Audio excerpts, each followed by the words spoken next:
Il reste encore 2 journées avant la fin de l'année 2024 de notre Ligue 1 et c'est donc l'avant-dernière qui va se dérouler ce week-end, la 14e journée que nous allons comme chaque mercredi pronostiquer ensemble. Salut tout le monde, c'est Mathieu, très heureux de vous retrouver aujourd'hui pour une nouvelle vidéo prono, les pronos de la 14e journée de Ligue 1, l'avant-dernière avant la fin de l'année 2024. J'en restera encore 2 au début janvier pour la fin de la phase aller et ensuite la première partie de saison de notre Ligue 1 aura été joué. Alors, on va s'intéresser à cette 14e journée de Ligue 1. Comme d'habitude, on fait un petit point sur le classement. Le Paris Saint-Germain est leader. Marseille qui revient à la 2e place. C'était assez inespéré avant la trêve avec cette défaite notamment contre Auxerre à domicile. Mais les 2 victoires contre Lens et contre Monaco ont permis aux Phocéens de revenir à cette 2e place. Monaco donc 3e.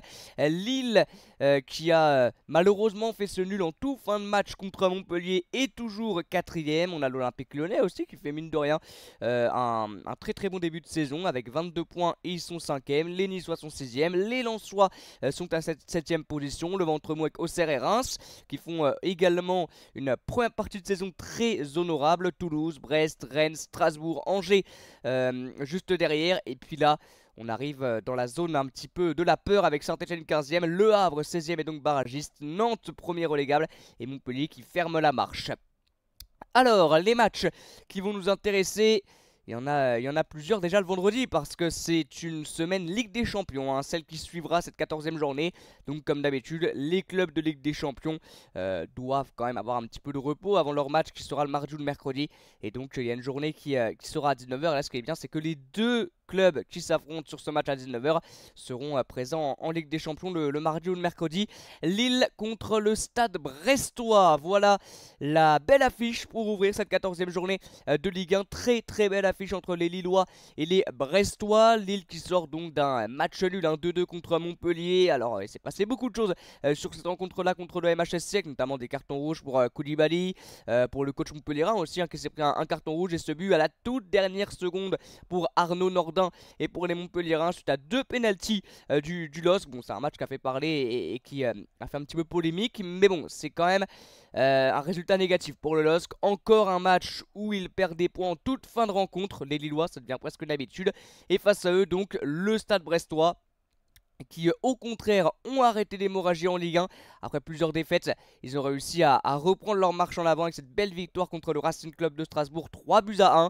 Donc voilà, on a deux équipes qui sortent de résultats un peu différents parce que le LOSC n'allait pas du tout à Montpellier pour ramener le match nul, hein. Ils voulaient absolument les 3 points, ils n'ont pas réussi à le faire, et les Brestois eux voulaient absolument arrêter l'hémorragie. Ils ont réussi à le faire avec ce succès contre Strasbourg. Donc deux équipes qui vont jouer des matchs importantissimes bien sûr en Ligue des Champions.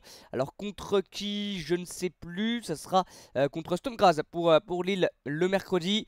Et pour Brest, c'est contre le Shakhtar, je crois, à domicile.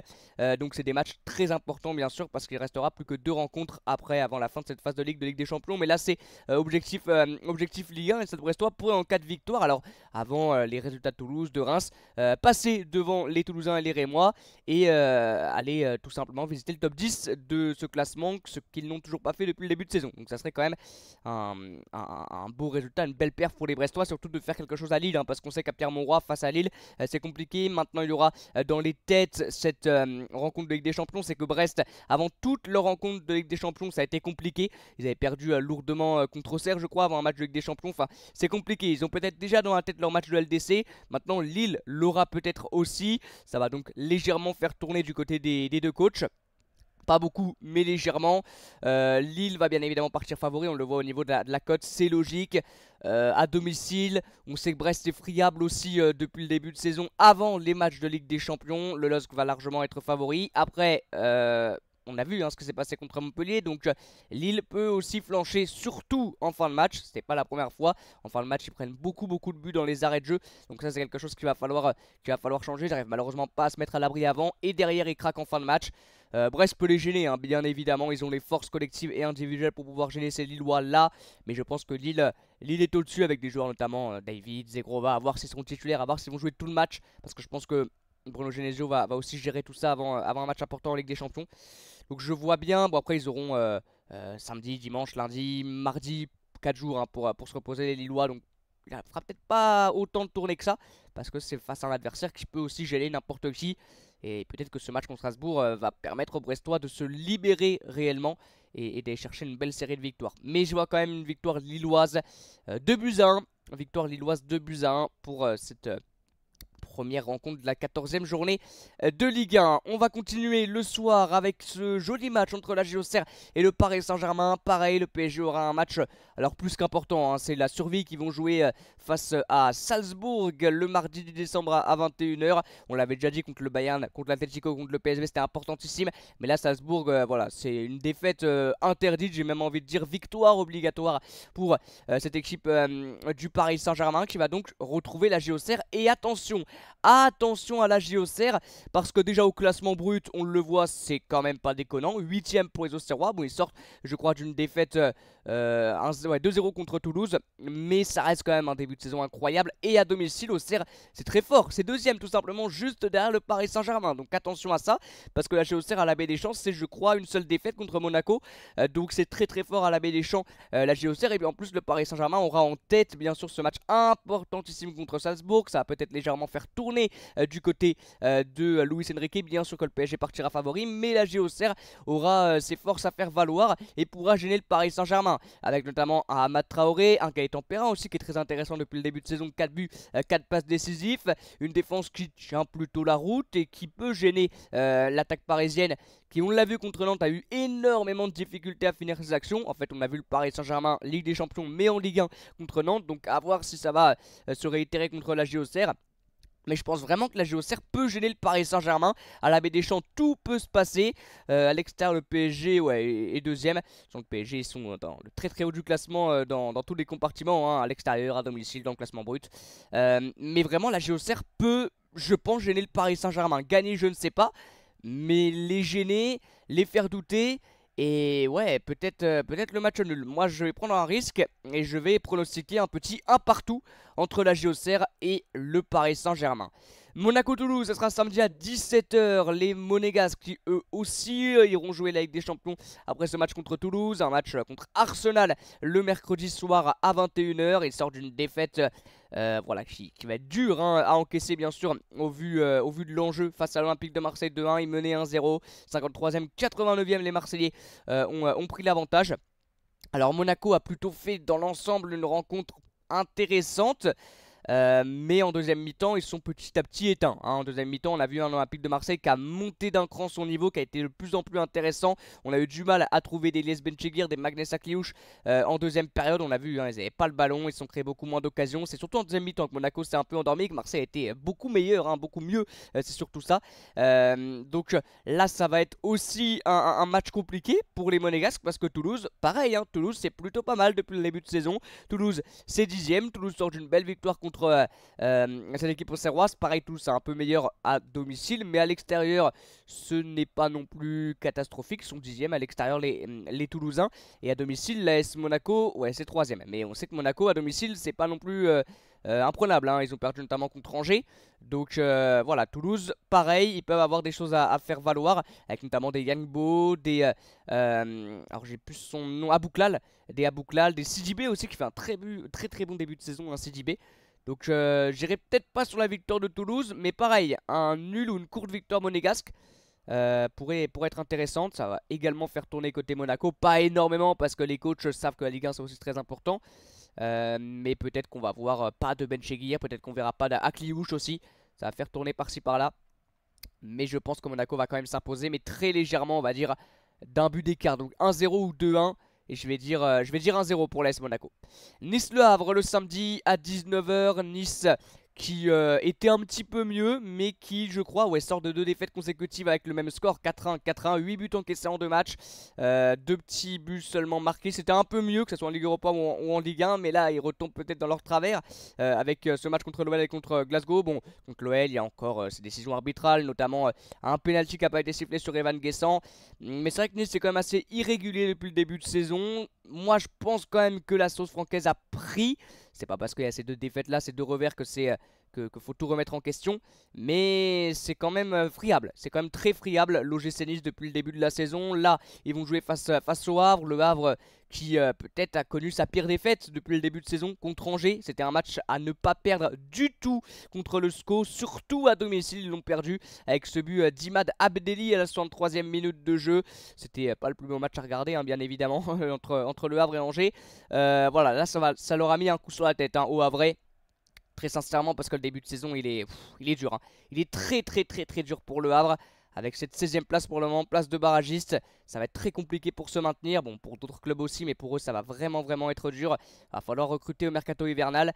Et ouais, je vois quand même bien Nice repartir de l'avant après ces deux revers.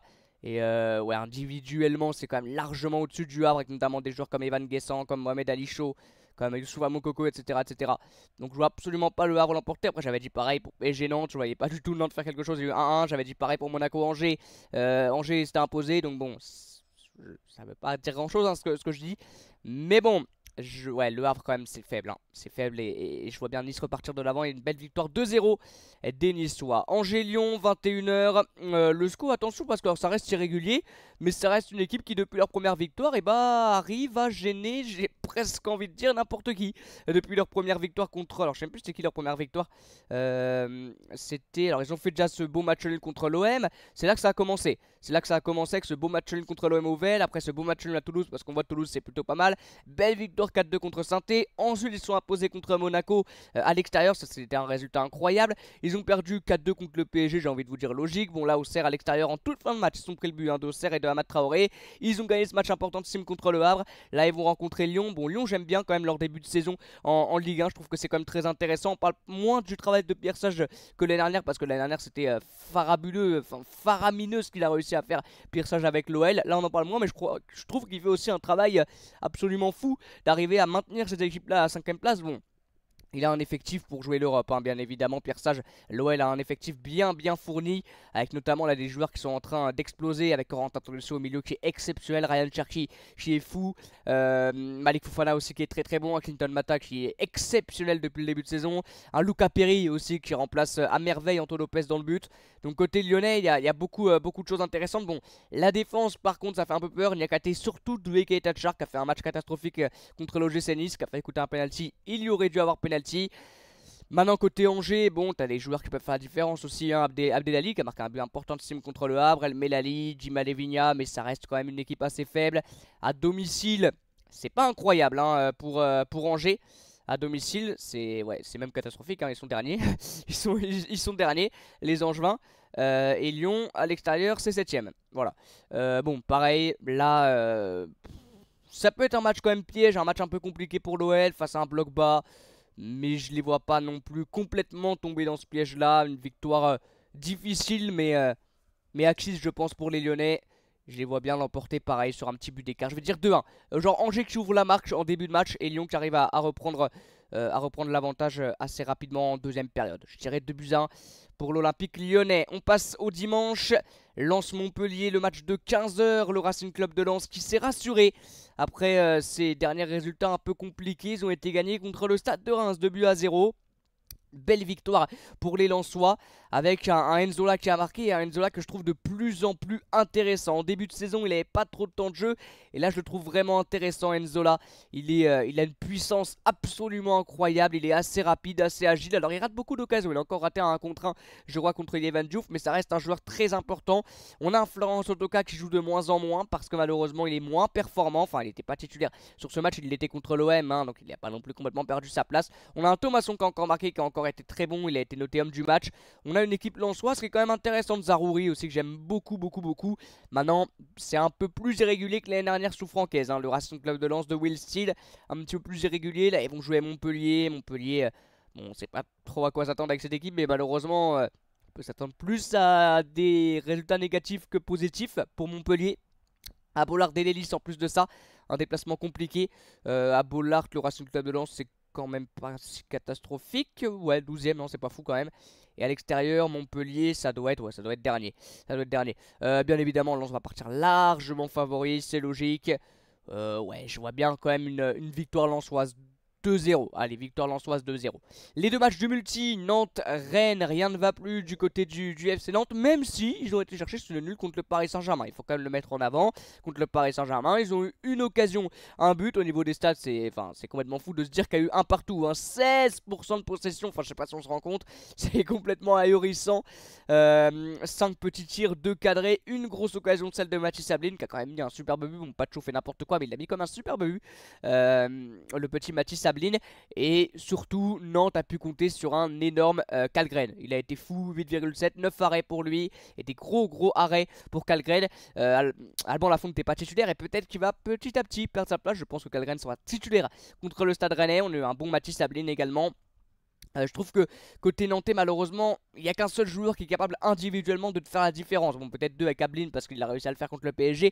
Mais je trouve que Moses Simon est le seul côté nantais qui est capable d'amener de la différence, d'amener de la percussion, d'amener de l'explosivité. Malheureusement, les autres, c'est un peu compliqué. Bon, Ablin est capable aussi de le faire, on l'a vu, pas dans le même registre, mais est capable aussi de faire des exploits individuels, hein, bien sûr. Mais voilà, on a vu un FC Nantes très costaud défensivement parce qu'ils n'avaient pas le ballon, ils ont couru après, ils ont été très costauds défensivement, un bon Zézé, un bon Palois et un énorme Kalgren dans le but, quand même pas été homme du match, hein, c'est Hakimi qui a été homme du match. Là ils vont jouer contre Rennes qui sort d'une super victoire 5-0 contre l'AS Saint-Etienne.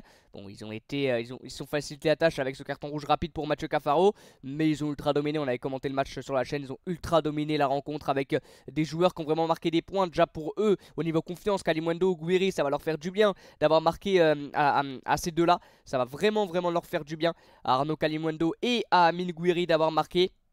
Ils ont fait un bon match doublé pour Kalimundo. Non, triplé pour Kalimundo. 2 penalties, je crois, et un but pour lui. Gouiri a marqué très bien. Blasque a fait aussi un match incroyable. Un but de passe et il a été énormissime dans tout ce qu'il a fait. Mikhail Faye aussi qui a été énorme en défense centrale. Peut-être qu'il a trouvé son 11. Il n'y avait pas Truffert par exemple qui a débuté. Mikhail Faye jouait pas beaucoup, je crois, avec Julien Stéphan. Je pense qu'il ne bougera plus au vu de sa performance contre Saint-Etienne. Et Gouiri et Kalimundo, on espère que c'est le début pour eux de nombreux buts maintenant, que les buts vont s'enchaîner après cette bonne performance individuelle. Ils vont jouer Nantes. Bon, Nantes certes a fait un bon match nul, je pense que ça peut les aider et se dire que défensivement ils peuvent aussi réussir à être très compacts et très solides, mais ça me paraît compliqué quoi quand même pour les Nantais. Cette année ils vont jouer à domicile. Peut-être que même la tribune Loire des Ultras sera peut-être suspendue, je sais pas du tout. Je sais pas quelle a été la sanction des supporters après ce qui s'était passé contre je sais même plus c'était contre qui, mais bon, à voir s'ils seront soutenus par les Ultras nantais. Dans la tête, ça peut quand même faire du bien sûr, hein, ce match contre le Paris Saint-Germain, mais Rennes va partir favori, on le voit au niveau des stats, enfin des stats, des cotes, pardon. Ouais, ça va quand même être un match disputé, ça reste un derby, je crois. Donc ça va quand même être un match assez disputé. C'est pas parce que Rennes a battu 5-0 Saint-Etienne que ça y est, ils vont être champions, hein, bien évidemment. Saint-Etienne en face c'était comme très faible déjà à 11 contre 11, mais alors à 10 contre 11 c'était même plus la peine.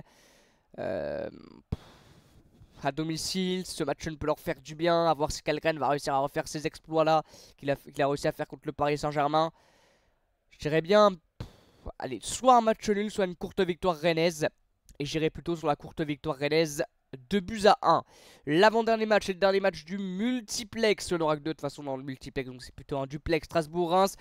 J'aime bien Strasbourg, je le dis à chaque prono, à chaque vidéo prono que j'adore Strasbourg.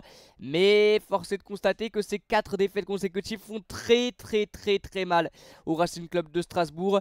Et le gros problème c'est qu'il n'y a pas d'expérience. Voilà, il y a de la jeunesse, c'est très bien, mais il y a trop de jeunesse. La moyenne d'âge c'est 23 ans je crois, le plus vieux c'est lui, c'est Petrovic 24. Même sur le banc, le plus vieux c'est Carl Johnson qui est un gardien et qui est sur le banc. Ou sinon c'est que des jeunes dans cette équipe là. Donc bien évidemment qu'ils ont du talent, tous ils ont du talent incroyable. Mais il n'y a pas ce mec qui va réussir à remobiliser les troupes quand ça va pas, à parler. Bon, il y en a qui ont ce rôle là, mais ils ont tous presque le même âge, donc c'est compliqué de se faire entendre. Là ils vont jouer Reims. Reims c'est quand même plus fort, hein, depuis le début de la saison. Pour Reims, bon ils viennent de perdre contre le Racing Club de Lens, mais au vu de leur classement on voit que c'est quand même une sacrée première partie de saison pour les Rémois, qui ont je pense plus de qualité quand même individuelle, avec notamment Julian Waito qui est très fort, Nakamura également. Strasbourg à domicile va devoir arrêter l'hémorragie quand même, parce que 4 défaites consécutives ça fait du mal. Ça va être une affaire compliquée parce que Reims c'est quand même compliqué à bouger, hein, depuis le début de saison, hein. Très compliqué, un bon milieu de terrain aussi, Valentin Tangada très bon depuis le début de saison. Pareil, Reims assez irrégulier, donc capable du meilleur comme du pire. Je vois bien quand même Liam Rossignol réussir à remobiliser les troupes, en plus à domicile avant Noël comme ça à Strasbourg. Je vois bien une victoire strasbourgeoise, 2 buts à 1, et on termine avec le choc, le match entre l'Olympique de Marseille et l'AS Saint-Etienne. L'AS SSE qui bon, sort d'un revers lourd contre Rennes. Ils ont, je crois, perdu tous les scores ou presque, hein, 8-0, 5-0, 4-0, enfin... Ça a été compliqué pour les Stéphanois depuis le début de saison. Ils vont jouer contre l'OM. L'OM, ça ressemble au match piège, hein. Ça ressemble vraiment au match piège, hein, ce match-là. Parce que l'OM est en confiance après ces 2 victoires. L'OM a réussi à remonter sur le podium à cette 2e position devant l'AS Monaco. L'OM montre de belles choses, surtout en deuxième mi-temps contre Lens et contre l'AS Monaco. Ils ont montré de très bonnes choses. Individuellement aussi, des joueurs qui se sont réveillés en deuxième mi-temps contre ces 2 clubs. Saint-Étienne à domicile, on le voit, c'est pas catastrophique, très loin de là, c'est 8ème, ça réussit. Bah, attention, tous les points stéphanois, c'est presque que à domicile. Dans le Chaudron, c'est un match spécial, hein, contre Marseille, ça reste quand même un très beau match de notre Ligue 1. Ça fait un petit moment qu'on ne l'a pas eu, on aura le droit à le revoir une semaine ou 2 semaines plus tard avec ce 32ème de finale en Coupe de France le dimanche à 14h30. Là, c'est de la Ligue 1, donc ça n'a rien à voir. Saint-Étienne a pris un gros coup sur la tête, il n'y aura pas de Cafaro en plus. Bon, vu ce qu'il fait depuis le début de saison, c'est peut-être pas plus mal, mais quand même, c'est un joueur qui est capable de t'amener de la différence sur des exploits personnels. Donc là, il ne sera pas là. Le seul qui peut le faire, c'est David Hachvili, mais il est très irrégulier. Ça reste quand même faible, hein. Saint-Etienne cette année, l'effectif est faible, mais bon, j'ai envie de dire, c'est logique. Ils montent de Ligue 2, ils vont pas non plus jouer avec des champions. Et face à eux, donc l'OM, à l'extérieur, c'est quasiment parfait, hein, pour l'OM. C'est une seule petite défaite contre Strasbourg, où sont ces 6 victoires. Bon, je les vois pas perdre à Geoffroy Guichard, peut-être match nul, mais j'irai plutôt sur une nouvelle courte victoire pour les Marseillais, 2 buts à 1. Voilà les amis, c'est la fin de cette vidéo assez longue des pronos avec une vingtaine de minutes. Merci beaucoup de l'avoir suivi, on va se retrouver très bientôt pour de nouvelles vidéos, de nouveaux lives. Alors la prochaine vidéo sera peut-être un prono sur la Ligue des Champions.